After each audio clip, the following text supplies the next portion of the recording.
What is going on, guys? It is your boy Appetit today on Hacking the Yard, not Shoe House, bringing you guys some gameplay. But we're going to be talking about very important things today.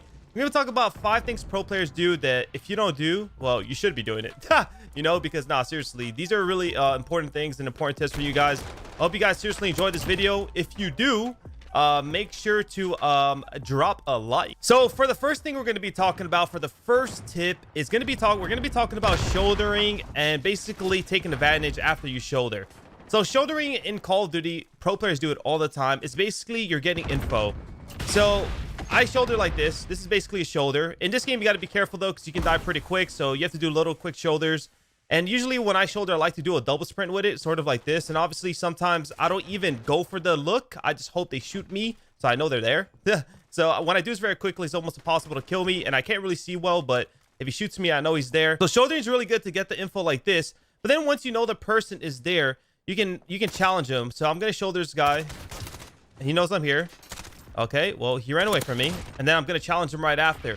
And the reason this is really good is because when you shoulder someone, you obviously know they're there. And usually when you jump around at someone, you have the advantage. So I'm going to jump out at him, kill him. Bam. It's easier said than done. It obviously takes a little practice. But shouldering is good for that reason. You can challenge them after once you know they're there. And usually I made a couple videos about this. But jumping around a corner is sort of a camera and it's hard for them to react. You will usually win that gunfight most of the time as long as you hit your shots. So shouldering isn't only good to win gunfights, but it's good to gain info, to know where people are without dying. You know, if you just walk out like this in the open to see if someone's there, there's a good chance they're going to kill you because they have an easy line of sight. But if you just slowly peek, you can get that info and still be alive. The next thing we're going to be talking about is minimap awareness. So minimap is very huge in Call of Duty. You always want to be paying attention to your minimap. You always want to see where your teammates are, where shots are being fired at. Obviously, in this game, in public matches right now, there is no red dots on the minimap, and they said they're supposed to put that in, but they never did, and hopefully they will one day soon. But in competitive matches, there is actually a radar. And when you play S&D wagers, tournaments, when you play scrims, there is a radar. So you can see where your enemies are and where they're shooting from. So that's very important for the people, for you especially, to know where they're shooting at. But also not only to see like in the radar, like, oh, where they're shooting at and where they're shooting from, but also to know where your teammates are at. And I feel like minimap awareness is very big in public matches like pubs, for just knowing where your teammates are at, because you can use your teammates as knowing where your enemies are at. So my teammate just died, obviously knows the guy here. And now sort of like I'm lingering the map right here. You see I'm lingering on the right and my teammates are all to the left, meaning they should spawn on me. And you can see one guy did spawn on me. There's another guy over here as well. My teammates don't know that because they didn't see him and I did. But as soon as I kill this guy, as you can see, my teammates are all on my side now. So this easily just states that now they're all on this side. We just flipped them out. So knowing your minimap and having good minimap awareness is very, very big in general, not only in competitive matches and stuff like that, but also in public matches. Like minimap is a huge factor in just having awareness around the map and knowing where people are at. So my teammates just died. Obviously, like there's none of my teammates are here. This is just a very easy, small example. I know there's going to be people and enemies lingering around the area. So I just got to be ready to anticipate a gunfight, get ready for anybody, and I just got kind of smoked.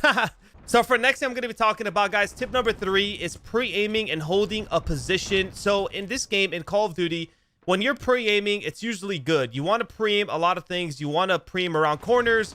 You want to maybe hold a position like this. Usually, in most case scenarios, you want to pre-aim when you're in a head glitch. You don't want to pre-aim out in the open. You don't want to be like this. You remember that guy that was sitting like this and I came around the corner and just jump shot at him and kill him? Yeah, you don't want to pre-aim out in the open like this. You are basically a free kill. If you're ever pre-aiming, most of the time you want to be in a good position, a position where you have the advantage. So let's say right here, it's sort of a head glitch. Most head glitches, it's fine to pre-aim. You can get kind of cameraed, but it's a lot more difficult to. This, you can see my body, it kind of peaks kind of wide here. So usually in head glitches, it's fine to pre-aim. You see like out in the open, or like this when you can catch your team. Like it's fine to be out in the open sometimes if you think you're gonna catch your opponent off guard. Like this is a good off angle, and that goes like back to like off angles. People don't really use off angles in Call of Duty, and that like brings me up to talk about off angles. Like off angles aren't really talked much about in Call of Duty, especially in Modern Warfare. But off angles are very good to use, especially in general. Like World War II, off angles were really huge.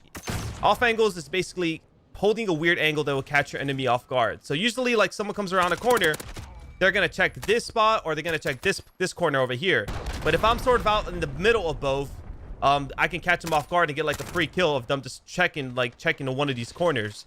So off angles are really good to use, but that's like the only time you should be out in the open pre-aiming. In general, you want to be pre-aiming behind the head glitch. And even when you're pre-aiming behind the head glitch, sometimes it's good to keep moving. Because if your opponent challenges you, you want to be able to like back up to the heady more or like strafe out. You don't want to be just like, you want to make it hard for your opponent to kill you. You want to make it hard, man. And in this game, in Call of Duty in general, cameras are a huge thing. It's not as bad on land, but cameras are a big thing. And basically, if a guy jumps around a corner or challenges you around a corner very quickly, even though you're in a good spot in a head glitch or, you know, in a good position, pre-aiming can get you killed sometimes. It's best to stay moving and try not to be out in the open. Like right here, pre-aiming in this position is good. But obviously, like, I don't want to be pre-aiming here. Like, I can hold this angle, don't see nothing, get out of here. I just don't want to. You want to keep sort of moving and strafing around. You don't want to be out in the open. Don't make it an easy kill for your opponent. Now, for tip number 4, the next thing we're going to be talking about is taking the right challenges. Now, it also depends on your gun. I feel like it's gun dependent sometimes because obviously, if I have a submachine gun, I can take a closer gunfight. If I have an AR, even though ARs are still pretty dominant close range, maybe I don't want to take that gunfight. So basically, in Call of Duty, there are good challenges and there are bad challenges. I mean, you can say that probably for any game in general. I got to take the gunfights that I know I have a better percentage, a better chance of winning. Now, that comes with sort of practice, and the more you play, the more you understand that, realize that, like, oh, what are more favorable gunfights for me? The more you practice, the more you play, the more you'll learn, like I said about that. In Call of Duty, oh my God, 3-piece. In Call of Duty, usually having the higher advantage, or I mean in any game, having the higher advantage is usually a better position, but that's not always the case. But in general, better position is good. Like right here, as a sub, I can take this gunfight. If a guy comes around here with an AR, he might win it. If he pre-aims me, he could win that gunfight. So basically, like, or if I'm a sub player and I want to maneuver around the map, you see, I shouldn't run around there, or I shouldn't peek that, because there's a good chance I'll lose that. Now, if I take the gunfight from this head glitch over here, I will probably win it. So, you know, it's a lot about taking the right challenges. You got to understand what are the favorable gunfights. Obviously, like I said, that takes practice. That takes, you know, just learning the map, learning the game. You're never always going to be in a favorable gunfight, but, you know, you want to try to be in favorable gunfights all the time. Like, that is the goal. That's how you win more gunfights. That's how you position yourself to be in better spots. It's taking, like, a gunfight right here to here. Like, this is ass. Look, I'm about to die. Like, I almost lost that, or I almost died. Like, that's a horrible gunfight. Now, if I take a gunfight here to here, now we're talking more like, all right, it's a 50-50, maybe a 60-40. I have slightly a higher advantage over him, so I could probably kill him. So this is more what I'm talking about. Like a quick example in Search and Destroy, usually what I do is I rush here and I cut to the right. I never take that gunfight head to head, and I'll jump on that box that you see where that guy is, and I'll jump on top of the green and challenge it from that higher angle, because I know that's a more favorable gunfight for me. So it's a lot about taking your, you know, taking the right challenges, taking the right gunfights.